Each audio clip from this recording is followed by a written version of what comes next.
Marine fisheries have seen a rapid decline since 2005. According to Louisiana Sea Grant, the number of commercial fishing licenses dropped from nearly 18,000 in 2001 to 11,300 in 2006. Today, there are fewer than 8,000 commercial fishermen. That includes oyster producers, who are much like farmers. You just can't see the crop because it's underwater. While Louisiana remains the top oyster-producing state in the country, the storms were a catalyst for major changes in the industry.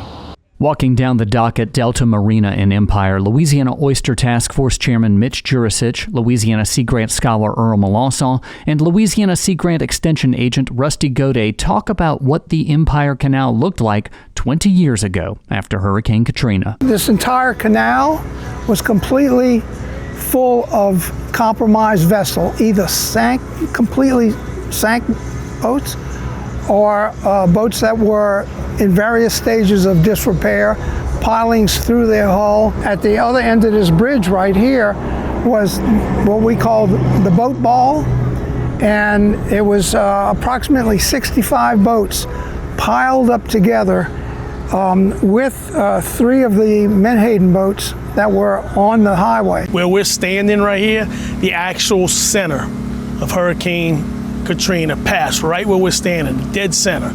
We were ground zero. Empire was ground zero for this hurricane. Jurisich grew up in Empire. His grandparents started fishing here in 1903.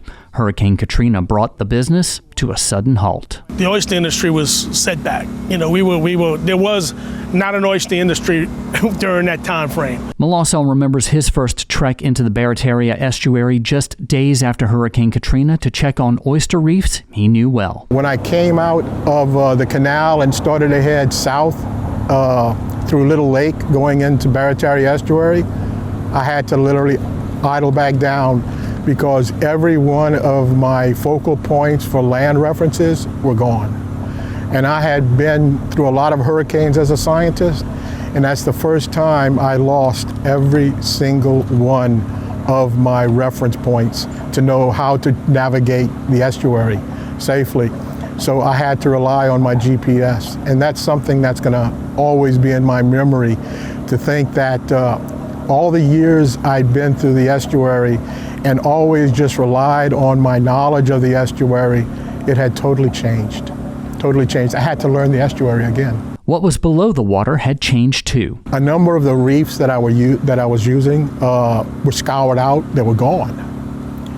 What's interesting, some of the reefs that we had intentionally originally wanted to use that had been buried by sediments for one reason or another, maybe other storms, were now clean. The waters had cleaned off these reefs that were once buried, and the reefs that were so good and natural were now either scoured out or some of them were buried. So it was just a reversal of what we had found before the hurricane passed, which is not unusual. Henceforth, here comes Rita. Of course, it hits much further west, but it just put us right back. It filled us back up with water again because it came in through those broken levees, and next thing you know, we were back to airboats and trying to get around again. But it didn't last long, because the levee breaks allowed the water back out, which let us, use the highways again. Just as the Louisiana oyster industry began to rebound, the Deepwater Horizon oil spill happened in 2010. Deepwater Horizon did not kill a lot of oysters. What it did was make a lot of people scared to eat your oysters from Louisiana. When we were shut down for that year, all of our customers and consumers started getting oysters from the East Coast and the West Coast. So they infiltrated our markets. They took our share of the market. What happened then was when it was time for us to get our share of the market back, a lot of people said, no, we're going to stay where we guarantee we can get oysters. Since then, Jurisich and other oyster farmers have improved the reefs with crushed concrete from old house slabs left behind by the hurricanes, and they've begun to reclaim those markets. We're resilient. Our community is very resilient. Our people love where they came from, the heritage, the culture. I'm 3rd generation, my son's 4th generation. He has a son that hopefully will be 5th generation. As long as Louisiana exists, there will be an oyster fishery. Melancon says the widespread use of culch, the crushed concrete for oyster beds, is increasing yields and making for more uniform oysters. That means oyster farmers are seeing a return on their investment.